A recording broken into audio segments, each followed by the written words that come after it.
tahu bagaimana seharusnya hidup sebagai keluarganya Allah. Ya apa hidup dari keluarga Allah? Contoh, ini contoh paling gampang. Keluarga itu isinya apa sih? Isinya siapa saja? Bapak, ibu, anak. Bapak tugasnya apa misalnya? Kan tak harus tahu bapak itu tugasnya apa, ibu tugasnya apa, anak tugasnya apa. Kalau enggak, ini keluarga amburadul. Ya kan? Harus tahu bapak itu seperti apa, jadi suami itu seperti apa, jadi istri seperti apa, jadi anak itu ada Efesus pasal pasal 5. Suami mengasihi istri, istri tunduk suami, anak-anak taat orang tua mengasihi anak, itu harus dijalankan. Itu contoh dalam keluarga kita. Dalam keluarga Allah pun juga seperti itu. Contoh sebelum saya masuk lebih dalam. Kalau dalam keluarganya Allah, siapa? Keluarga itu mesti ada kepala keluarga. Siapa kepala keluarganya, saudara? Ya, Allah kita di dalam Yesus. Yesus itu kepala, Yesus kepala. Ya toh? Terus kepalanya Yesus kepala, di bawahnya suami, di bawahnya lagi istri. Itu firman gini, kepalanya istri adalah suami, kepalanya suami adalah Kristus, kepalanya Kristus adalah Bapa. Itu strukturnya seperti itu. Kepala itu pemimpin, imamnya. Nah itu harus dijalankan. Nah, nanti kita akan semakin tahun ini, semakin depan akan semakin mengerti bagaimana harusnya hidup sebagai keluarga Allah. Maaf saudara, kenapa di Alkitab ada contoh anak yang terhilang? Alkitab ini banyak contoh tentang keluarga, saudara. Ada banyak contoh tentang keluarga. Itu menggambarkan umat Tuhan yang sedang meninggalkan Tuhan. Bapaknya, itu kan anak terhilang. Dia meninggalkan bapaknya, minta warisan. Dia merasa aku nggak mau terus-menerus sama bapak, terus aku mau mandiri. Aku bisa bebas, aku bisa melakukan apa yang aku inginkan, apa yang ideku, cita-citaku. Dia merasa bisa lakukan itu. Ternyata dalam perjalanannya dia bawa harta orang tuanya habis. Ketika ada uang, abang di saya. Ketika tidak ada uang, abang ditendang. Ditinggal teman-temannya. Sampai nggak punya apa-apa, minta tolong sana sini. Dulu waktu banyak uang, banyak teman. Setelah nggak punya uang, nggak ada yang mau ngurusin. Sampai kelaparan, nggak bisa makan. Akhirnya apa, saudara? Kerja jadi penjaga babi itu kan, saudara ya. Sampai kelaparan, sudah nggak punya apa-apa, sampai lapar, belum dapat gaji. Akhirnya dia mau, sampai kelaparannya mau makan babi. Ya bukan, makan babinya kan enak. Makan makanannya babi. Ampas untuk makanannya babi sampai kelaparnya, saudara. Baru dia sadar, waduh iya ya, ini kenapa aku jadi anak kok tidak jadi anak yang baik? Kenapa aku jadi anak kok meninggalkan ayah dan ibu? Ya kan? Meninggalkan orang tua, akhirnya seperti ini gitu. Nah jangan sampai kita jadi keluarganya Allah sebagai anak yang meninggalkan bapak. Ya itu akhirnya hidup, makanya banyak. Lu itu katanya Kristen, katanya anak Tuhan, kok ruwet hidupnya. Kok amburadul? Ya ini mungkin lagi meninggalkan ya dalam lingkungan keluarga Allah. Makanya jangan sampai kita meninggalkan Tuhan. Amin, saudara itu? Nah itulah kita akan belajar. Oke, sekarang saya akan tunjukkan firman Tuhan. Satu ayat, ada ayat gini sebelum kita masuk lebih dalam. Itu ada yang disebut jemaat Allah itu di sorga, keluarganya Allah di sorga. Kita lihat di dalam Efesus 3 yang tadi malam sempat terbaca. Saya jelaskan pagi ini aja. Efesus 3 ayat 14 sampai 19. Jadi jemaat Tuhan itu bukan hanya di bumi saja. Jemaat Tuhan juga ada di sorga. Keluarganya Allah itu bukan hanya di bumi saja. Ini saya tunjukkan. Alkitab ngomong keluarganya Allah itu juga ada di sorga. Bayangin. Tuhan juga punya anak-anak di sorga. Bukan cuma punya kita, anak-anaknya di bumi. Di sorga Tuhan juga punya anak-anak Allah. Nanti silakan lihat, malaikat itu juga disebut anak-anak Allah. Coba kita lihat. Efesus 3 ayat 14. Itulah sebabnya aku sujud kepada Allah. Sujud kepada Bapa, yang daripadanya semua turunan yang di dalam surga. Sebentar. Yang daripadanya Bapa ini tadi semua turunan, keturunan yang di dalam apa? Surga. Ada keturunan di dalam surga. Anak-anaknya Allah. Malaikat itu anak-anaknya Allah. Nanti ada siapa lagi juga? Bukan cuma anak-anaknya Allah. Yang di surga dan di atas bumi menerima namanya. Nah, ini tangkap dulu. Ada di surga. Ya, ada turunan Allah di surga selain di bumi yang menerima namanya. Maksudnya kita menjadi umatnya, kita jadi anak-anaknya. Kita akan lihat. Ini ayat ini luar biasa.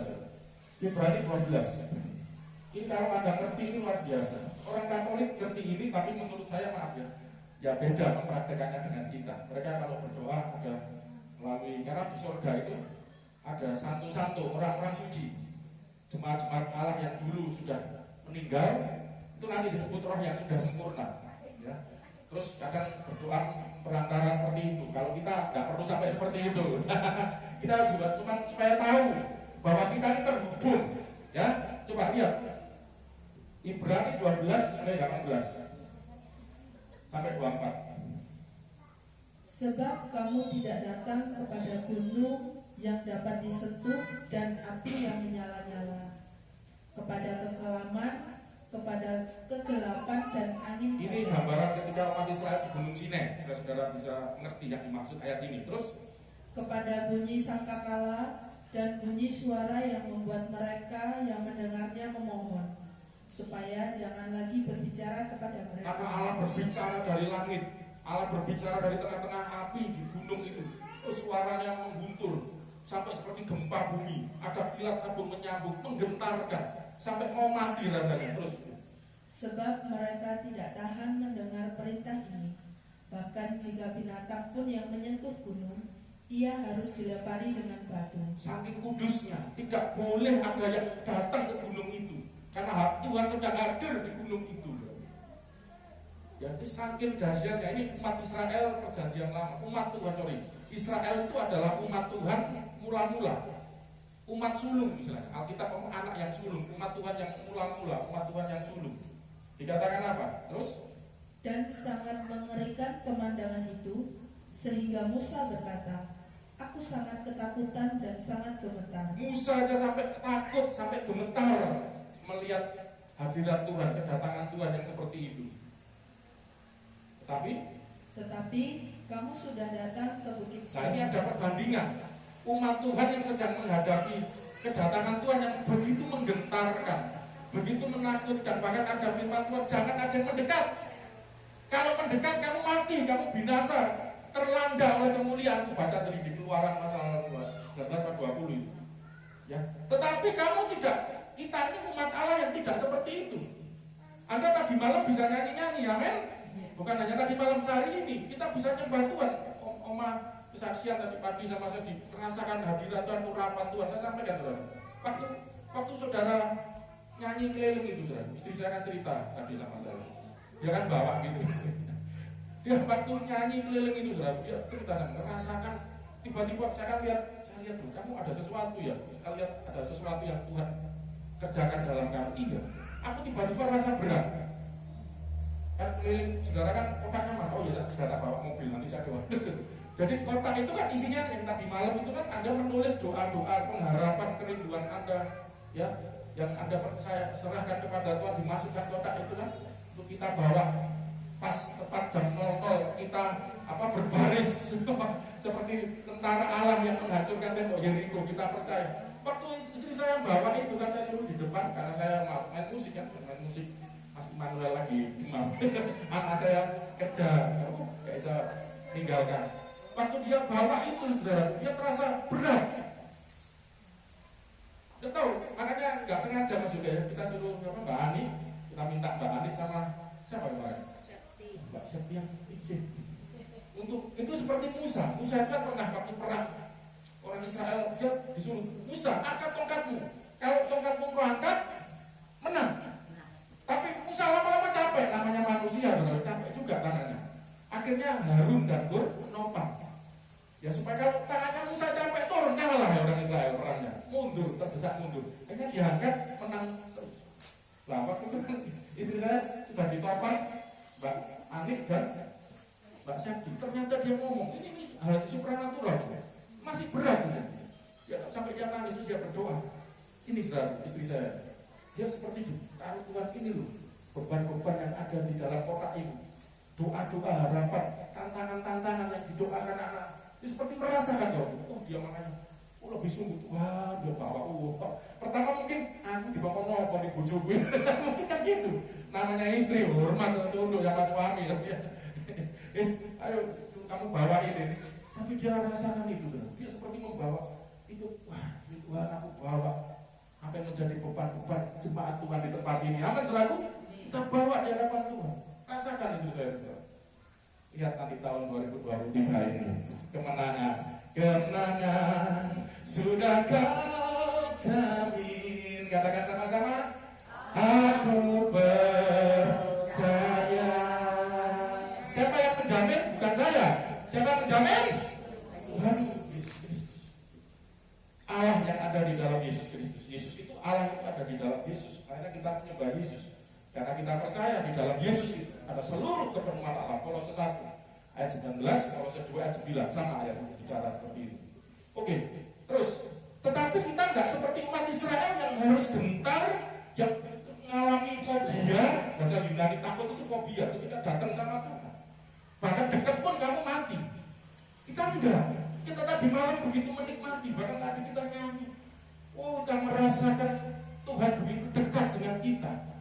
Ya, tetapi tadi baca terus. Ke kota Allah. Kamu tidak datang kepada saya, tetapi kamu sudah datang ke Bukit Sion, ke kota Allah yang hidup, Yerusalem surgawi. Yerusalem surgawi. Ini supranatural gitu. Bukit Sion itu gunung, bukit, tempat itu di kota Yerusalem, tempat bait suci didirikan. Pusat ibadahnya orang Israel itu di situ. Ya, setelah orang Israel masuk ke tanah Kanaan dan itu menjadi negeri Israel, ada satu bukit Sion, disitulah kota Yerusalem didirikan. Tapi ini yang surgawi, maksudnya ini berarti berbicara yang ini bukan berbicara fisik, karena ya sekarang bait Allah sudah hancur, tidak ada, tinggal satu tembok, namanya tembok ratapan, yang disebut tembok ratapan di Yerusalem. Nah ini yang Yerusalem surgawi kita, ini umat Tuhan, ya Israel secara rohani istilahnya.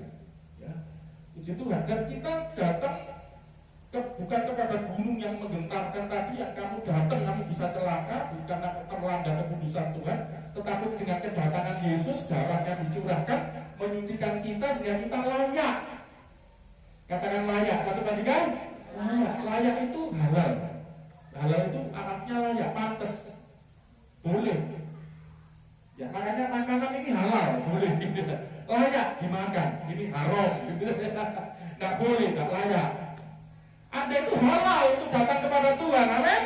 Sebelumnya nggak halal, tetapi karena darah Yesus menghalalkan saudara dan saya, sehingga kita bisa halal datang pada Tuhan. Makanya ada haleluya, halal, Elohim Adonai, itu singkatannya. Untuk nanti malam kesana ya.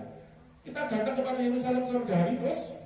Dan kepada beribu-ribu malaikat. Gini sebentar ya. Jadi ini untuk menggambarkan penting jarang ditebakkan. Jadi kita ketika ibadah seperti ini, memang ibadah tidak harus di tempat di gedung. Jemaat mula-mula itu dari rumah ke rumah, tidak masalah. Orang Kristen itu tempat itu tidak masalah, tidak masalah. Yang penting Tuhan hadir, amin. Apa artinya kalau di gedung yang mewah, tapi Tuhan tidak hadir di situ? Oh, Tuhan tak hadir. Kenapa? Kok ini ibadah kepada siapa? Ada firman Tuhan. Bangsa ini memuliakan aku dengan mulutnya, bibir, tapi hatinya menjauh. Ya Tuhan, apa? Ada Yesaya baca. Ya Tuhan jemu muak dengan ibadah-ibadah seperti itu. Tidak masalah tempat gedungnya mewahnya, musiknya yang bagus, kita apa adanya ini. Ini karena listriknya ternyata 900 volt. Kita nggak bisa pakai yang sound yang gede yang harus. Jadi pakainya Mas juga yang portable. Gembret semua siapa apa. Tapi kita tetap bisa merasakan Tuhan hadir menjamai hidup kita, amin. Ya, saya nanti kalau banyak kesaksian, mana disebut bersaksi. Saya yakin beberapa orang sih alami. Istri saya juga dapat banyak ya, tapi karena waktu itu tolong ngomongin. Haleluya. Ya saudara, ini menggambarkan ibadah kita seperti ini. Beda dengan umat Israel waktu di Gunung Sinai. Ini lebih dahsyat lagi. Itu seolah-olah kan dahsyat. Oh ini lebih dahsyat. Ya, Di Yerusalem surgawi kepada apa yang baca? Dan kepada beribu-ribu malaikat. Jadi waktu kita ibadah, kita tuh datang berkumpul, kita tuh datang kepada kumpul juga dengan bersama beribu-ribu malaikat di Yerusalem surgawi. Banyak ada lagu saya senang itu. Bersama malaikat di surga. Loh, kita gak sendirian, kita ibadah. Ada malaikat di tengah-tengah kita, amin. Ini harus ngerti. Harus ngerti, saudara. Saudara jangan pikir, oh, ini ada ibadah cuma kumpul-kumpul. Oh no. Kok datang kepada beribu-ribu malaikat. Terus Suatu kumpulan yang meriah. kumpulan yang meriah. Ibadah orang Kristen anak Tuhan itu harus meriah. Tidak seperti kuburan. Tidak seperti orang melayang, orang mati. Maaf ya, kadang ibadah bikin ngantuk. Ibadah enggak meriah. Aduh, ini apa? Loh, yuk maaf saya enggak nyebut Kristen. Terserah. Tapi ibadah datang kepada kumpulan ribuan malaikat. Kumpulan yang meriah. Terus Dan kepada jemaat anak-anak sulung. Ini yang saya sebut tadi, ada keluarga kita di sorga. Ada turunan di Bapa di sorga. Selain turunan di bumi, ya toh? Anak-anak Allah itu juga, malaikat itu juga anak-anak Allah. Yang disebut anak-anak Allah itu turunan Allah. Saya kalau jelaskan mumet dan saudara. Ini ada bahasa Yunani kan. Jadi Allah itu adalah roh. Ya. Dari dalam diri Allah itu keluar api yang menyala-nyala. Ya coba, nggak apa-apa ya sedikit ya, biar tahu ya, supaya Anda bisa gambarkan, bisa mendapat gambar. Daniel pasal 7 ayat yang ke berapa? 9. Daniel pasal 7, biar lihat sedikit lah, biar Anda ngerti gambaran tentang Allah. Banyaknya, ini salah satunya aja. Daniel pasal 7 ayatnya berapa ya? 9. Ya, 9. Sementara aku terus melihat. Ini Daniel dapat kelihatan. Tahta-tahta diletakkan. Di surga itu ada banyak tahta. Itu nanti di Wahyu dijelaskan. Lalu ada 24 tahta tua-tua. Itu menggambarkan itulah keluarga Allah, jemaat Allah. Itu gambaran umat Tuhan, pemimpin-pemimpin. Nanti kita bisa belajar. Gambaran gereja Tuhan, umat Tuhan. Ada tahta-tahta. Terus lalu duduklah yang lanjut usianya. Ini terjemahnya juga kurang tepat. Yang umurnya tidak berkesudahan. Pakaiannya putih. Bahasa Aramiknya itu lupa saya. Jadi itu dari terjemahan ya, dari bahasa Aramik ya, ini ada bahasa Arabnya di kitab Daniel ini. Atik Yomana itu gelar bagi Allah yang tidak hari-harinya tidak berkesudahan. Saya melihat di dalam Septuaginta bahasa Yunani, Imer itu hari-hari ya, yang tidak berkesudahan. Terus pakaiannya putih seperti salju dan rambutnya bersih seperti bulu domba. Kursinya dari nyala api, dengan roda-rodanya dari api yang berkobar-kobar. Cuma di situ sudah diajar Allah itu kan tidak kelihatan. Ketika Allah kelihatan, Yesus itulah gambarnya Allah. Nah, harus ngerti. Jadi yang dilihat itu sebenarnya Tuhan Yesus sebelum jadi manusia. Dia adalah Malak Yahweh. Dia adalah wujud Allah yang tidak kelihatan itu jadi kelihatan. Ya, nanti sudah bisa lihat di Wahyu ini Yesus menampakkan diri juga seperti itu. Saudara ngerti. Tapi yang saya tunjukkan ayat 10. Belum ya. Tapi rambutnya seperti bulu domba. Terus kursinya dari nyala api, dengan roda-rodanya dari api yang berkobar-kobar. Terus suatu sungai api timbul dan mengalir dari hadapannya. Ada seperti sungai api. Kita pernah belajar dari tahta Allah itu mengalir sungai kehidupan. Itu kan gambaran saja, bukan berarti ada sungai beneran. Ini ada sungai api. Ada firman Tuhan ngomong Allah itu adalah api yang menghanguskan. Terus baca. 1000 kali beribu-ribu melayani. Coba Anda baca ini ngerti tidak? Ada sungai api yang keluar mengalir dari tahta Allah. Dan itu 1000 kali beribu-ribu melayani dia. Apa maksudnya itu? Ini bicara malaikat. Saya tidak ada waktu jelasnya bahasa Yunani. Melayani itu malaikat. 1000 beribu-ribu kali. Jadi malaikat itu adalah api yang menyala-nyala, yang tercipta dari api yang keluar dari tahtanya Allah. Terus dan selaksa kali berlaksa-laksa berdiri di hadapannya. Masa api bisa berdiri? Masa api bisa melayani? Anda bisa cek itu di Ibrani, tidak ada waktu saya jelaskan. Ibrani pasal 1 itu bicara malaikat. Ya, oke. Jadi di surga itu ada gambaran seperti itu. Kita datang beribadah itu datang kepada tahta Allah yang megah, yang penuh dengan kemuliaan. Ya, malaikat itu turunan Allah, diciptakan dari api yang keluar dari Allah. Kalau saudara dan saya diciptakan dari apa? Ayo, belajar. Memang debu tanah itu tubuhnya. Tapi sebetulnya kita ini bisa hidup. Coba kalau cuma debu tanah, kan cuma patung. Nah, Anda bisa hidup karena ada api. Ini kan bukan bicara api beneran, ini roh. Ya makanya waktu jemaat mula-mula ada pencurahan Roh Kudus, itu ada seperti apa di kepalanya? Lidah-lidah api. Itu gambaran roh. Lah kita pun diciptakan. Ya, ada roh kudus dihembuskan keluar dari Allah dan kita tercipta. Makanya di dalam Yunani itu kita ini punya dua kelahiran, dua keluaran, keluar. Pertama keluar dari tanah, diciptakan dari orang tua kita. Yang kedua dikeluarkan dari Allah, rohnya Allah. Makanya disebut anak-anak Allah. Anak itu turunan-turunan Allah. Beda dengan Yesus. Kalau Yesus keluar seluruhnya seutuhnya dari Allah. Kalau kita enggak, kita ada roh yang keluar dari Allah dan itulah mencipta kita. Sehingga kita disebut ektuteu bahasa Yunani. Kita juga ektuteu, selain ektugin keluar dari bumi. Gin itu dari dunia ini. Oke. Jadi kita nih harus tahu bahwa kita memiliki ibadah yang luar biasa. Kumpulan dengan beribu-ribu malaikat. Terus tadi baca apa? Lanjutnya. Lalu duduklah majelis pengadilan. Bukan. Kembali ke apa tadi? Mana tadi? Efesus 3. Sorry, Ibrani 12. Ya, Ibrani 12 mulai sekarang yang ke-20. Sebab mereka tidak tahan mendengar perintah. Bukan, itu 21 Pak. Tetapi kamu sudah datang, lagi dari situ.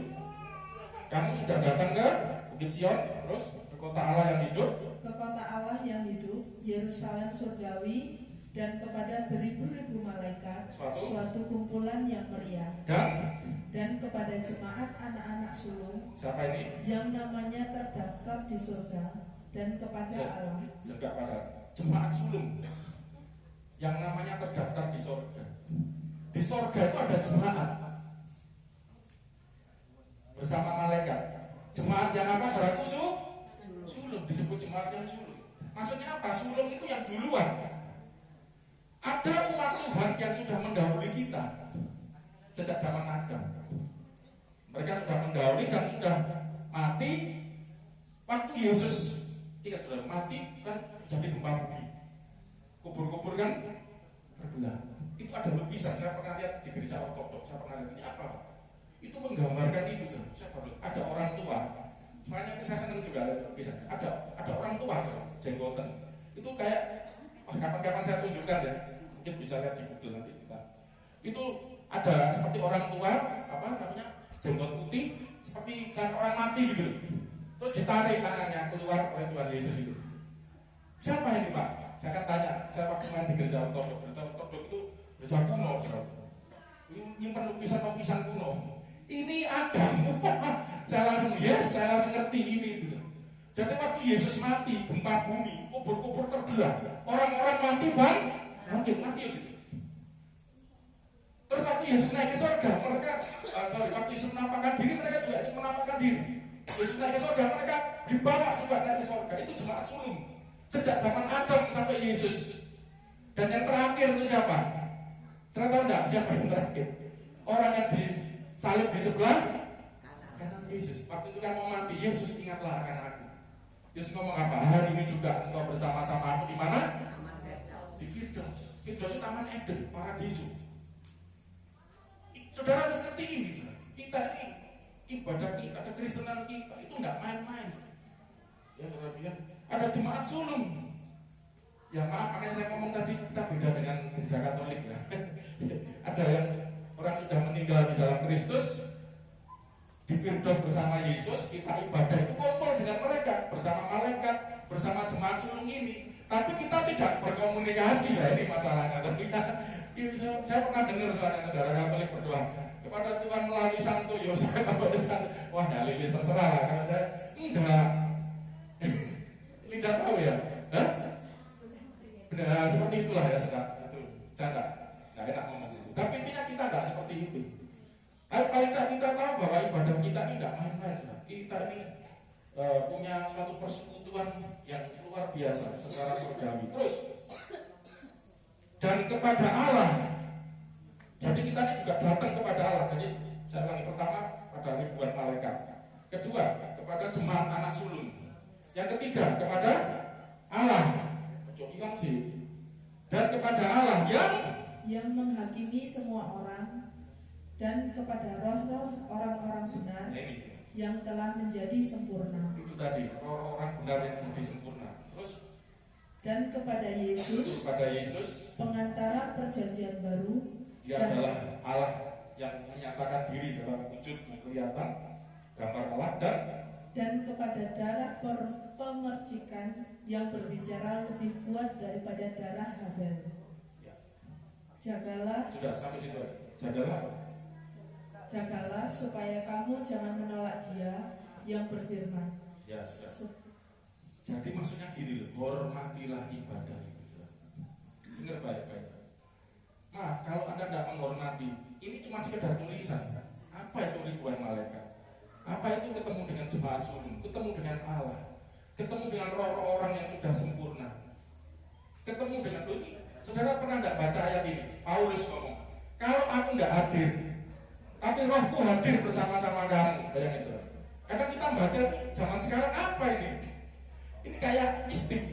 Loh, kekristenan itu hal yang supranatural. Apakah ketika orang lumpuh berjalan itu mistik? Orang buta melihat itu mistik? Ini kuasa Tuhan, aman saudaraku. Kalau Anda tidak percaya mujizat, ya sudah, hidupmu begitu-begitu saja. Ketika ada Yesus tadi malam kita belajar, angin apa itu namanya? Angin apa itu? Badai, diem, gelombang yang ngamuk, berhenti, tenang. Apakah itu mistis? Mistik. Loh, kekristenan itu bukan mistik, itu kuasa Tuhan. Amin, saudaraku. Nah, makanya kita harus menghormati ibadah, karena dalam ibadah kita ada keluarga Allah. Maksud saya begini, kita bukan hanya fokus pada ku cinta keluarga. Kalau kita keluarga bener, tapi tahu nggak di surga ada keluarga kita juga, turunan Bapa, anak-anak Allah juga, dan kita dipersatukan di sini.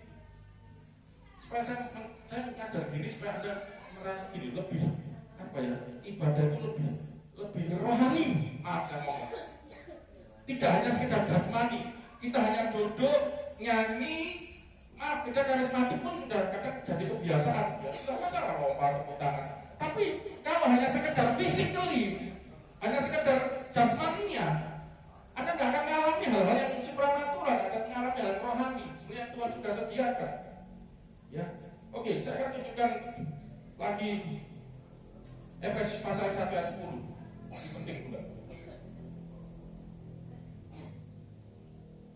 Sebagai persiapan kegenapan, Tuhan punya rencana. Sebagai persiapan kegenapan waktu untuk mempersatukan di dalam Kristus sebagai kepala segala sesuatu. Ini tujuannya, saudara. Coba ulangi, baca ini penting ayat ini. Coba ulangi lagi pelan-pelan. Saya senang kalau Anda belajar baca Alkitab itu pelan-pelan. Saya ngerti yang dibaca itu. Coba dibaca lagi. Sebagai persiapan kegenapan waktu. Persiapan kegenapan waktu.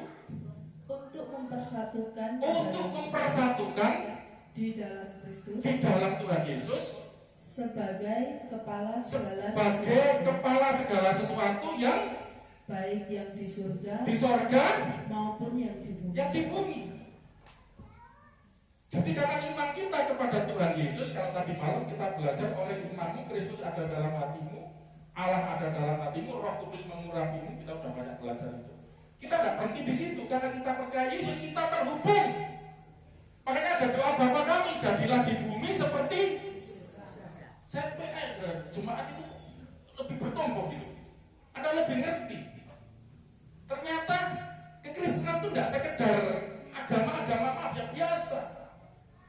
Bumi seperti di surga, coba bayangin. Di bumi jadi seperti dipersatukan bumi dengan surga. Apa yang ini saudara, doa kemarin Matius, kita tutupin aja itu. Yang saya ngajak doa kemarin itu saya kasih ayat kan di WA group itu. Sepakat itu saudara. Minta apa saja, Matius berapa itu? Yang jika 3 orang berkumpul dalam nama Matius 18 sampai 20. Matius 18 sampai 20. Matius 18 ya. Aku berkata kepadamu. Aku berkata, Yesus yang ngomong. Sesungguhnya apa yang kamu ikat di dunia ini. Coba, ayat ini luar biasa. Apa yang kamu ikat di dunia ini akan terikat di surga. Akan terikat di surga. Karena saudara punya keluarga di surga. Punya ribuan malaikat yang jadi pelayan-pelayan orang-orang dari selamatkan. Allah, punya Yesus, punya darah yang layakkan kita, menghalalkan kita. Terus, dan apa yang kamu lepaskan di dunia ini, kamu lepas di dunia ini akan terlepas di surga. Maksudnya gini, apa yang kau lakukan di bumi ini di surga itu terjadi. Loh, ini nggak main-main ya saudara. Saya ngerti nggak maksudnya ayat ini? Apa yang kau ikat di bumi terikat di surga, kau lepas di bumi terlepas di surga. Ini suatu tindakan rohani, bukan berarti mengikat apa lepas apa. Ketika Anda berdoa, ini bicara doa. Ketika Anda sedang berdoa, Anda mengikat, binding the stronghold, mengikat orang-orang kuat. Itu saya nggak ada waktu jelaskan. Ada pelajaran di Alkitab. Kenapa kadang-kadang maaf saudara tahu nggak, masalah itu selain datang dari hawa nafsu kita juga perlu tahu. Masalah itu, pencobaan itu, kesulitan hidup itu disebabkan oleh pekerjaan iblis. Di dalam Efesus pasal roh-roh jahat yang bekerja di dalam diri orang-orang durhaka. Roh jahat itu bekerja. Alkitab ngajar itu kita mengikat. Yesus pernah ngajarin lain kali waktunya tidak cukup untuk mengikat. Maaf, misalnya gini, kadang kenapa suami kita, istri kita atau siapa keluarga kita kok menyakit atau berbuat yang tidak baik? Makanya ada firman Tuhan ngomong, musuhmu bukan darah dan daging. Sebetulnya bukan orang itu. Ada roh jahat yang bekerja mempengaruhi orang itu. Mempengaruhi suami Anda sudah selingkuh mungkin. Mempengaruhi suami Anda sudah kasar. Mempengaruhi istri Anda sehingga tidak setia atau tidak hormat. Makanya musuh kita bukan suami kita, bukan istri kita, bukan orang tua kita, bukan anak-anak kita. Ada roh jahat yang sedang bekerja untuk mempengaruhi mereka, bukan teman-teman kita, bukan sesama jemaat. Karena kita sakit hati, merasa disakiti. Saudara harus ngerti, ada roh jahat. Makanya perlu diingat.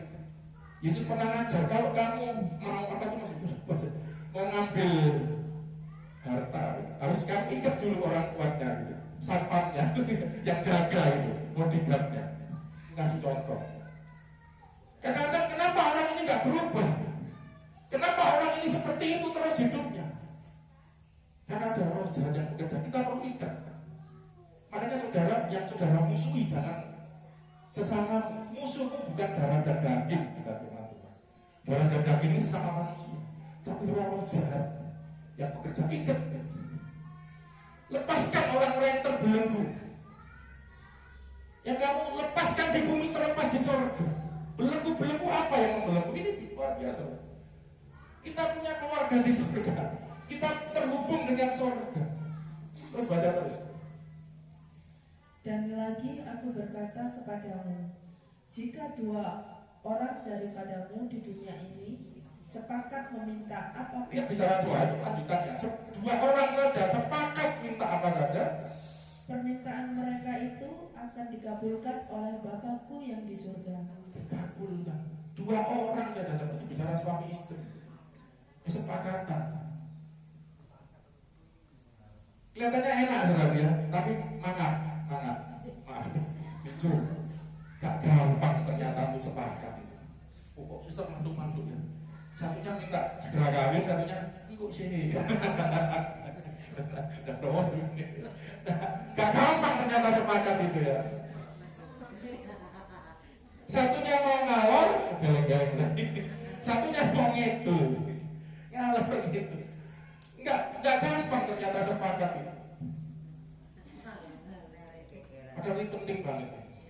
Kalau kamu sepakat, dua orang sepakat, minta, coba ulangi lagi itu. Jika dua orang daripadamu di dunia ini sepakat meminta apapun juga Mas Hari, ketemu terus saya ini Mas Hari saya agak terima, ini bahaya Pak, apapun juga nanti anak Tuhan ini ngawur nanti minta. Tapi ini janji Tuhan pada anak-anaknya. Saya percaya anak Tuhan tidak ngawur Pak ya. Saya takut Pak. Ini firman Yesus yang ngomong loh. Masa kita kurangi firman Tuhan? Saya tahu maksudnya Pak Hari. Nanti kenangan sama Tuhan ini. Kurang ajar nanti mintanya ini. Gak mungkin kalau saya minta istri lagi, apa saja. Oh tidak. Ngawur tidak mungkin Pak Hari. Saya tak akan minta seperti itu. Sudah punya istri. Minta apa saja. Maka permintaan mereka itu akan dikabulkan oleh Bapakku yang di surga. Di surga kita punya Bapak. Terhubung bumi dengan surga. Terikat bumi, sangat terikat, dilepas di bumi sana. Makanya waktu Anda ngomong, Anda mengikat kuasa jahat, aku mengikat roh kekerasan, roh perpecahan. Aku melepaskan ini contohnya, coba. Melepaskan roh damai sejahtera. Waktu kita lepaskan itu terlepas di surga. Terjadi gitu loh maksudnya di alam rohani. Terus yang ketiga ada lagi. Sebab di mana kenapa ini terjadi? Sebab di mana ada 2 atau 3 orang berkumpul. 2 atau 3, kita lebih gak 2 atau 3 orang? Lebih. 2 orang aja sepakat luar biasa. 2 atau 3 orang kumpul dalam namaku. Di situ aku ada di tengah-tengah mereka. Dalam namaku kumpul, di situ aku ini siapa tadi yang ngomong? Tuhan Yesus yang ngomong. Aku ada di tengah-tengah. Ini maha hadir Tuhan Yesus.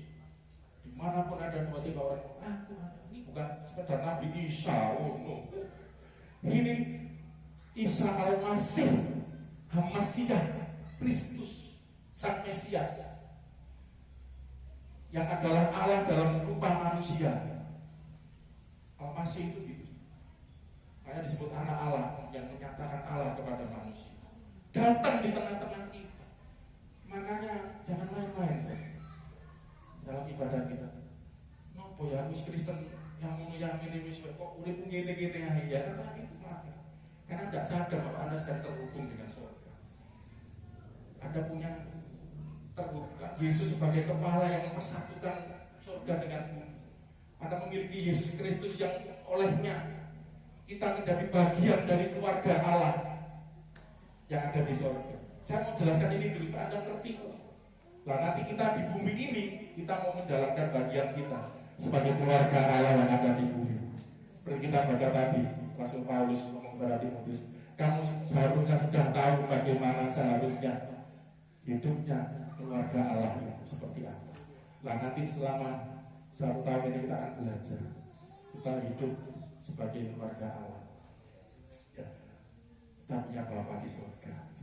Yesus jadi kepala kita, pemimpin kita. Kita dihubungkan dengan kuasa surga ini, akan ikat di bumi, terikat surga, lepas di bumi, terlepas surga. Kamu sepakat 2 orang, karena ini perlu kesehatian, perlu kesatuan. Tanpa kesatuan, tidak ada mujizat, tidak ada berkat. Makanya ada ayat kita sering nyanyi kan, terakhir ya. Oh berkat, tapi tidak nyanyi itu ya. Oh bukan belum. Tadi malam kita nyanyi sampai jam 2. Oh betapa indahnya kamu lelet dan betapa eloknya bila saudara semua. Saudara itu bahasanya adilfu. Adilfu itu bisa keluarga, saudara dalam Tuhan.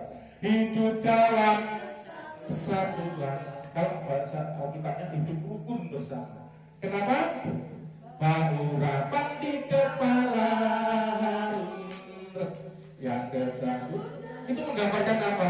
Turun. Ada lagi seperti penggambaran embun yang dari Hermon ngalir mengalir ke bukit. Itu gambaran apa? Oh, sebab ke sana telah diperintahkan. Apa yang diperintahkan Tuhan? Agar berkat-berkat Tuhan merintahkan berkat di tengah-tengah kesatuan. Kamu harus sepakat, Yakub dan Esra ya. Asik.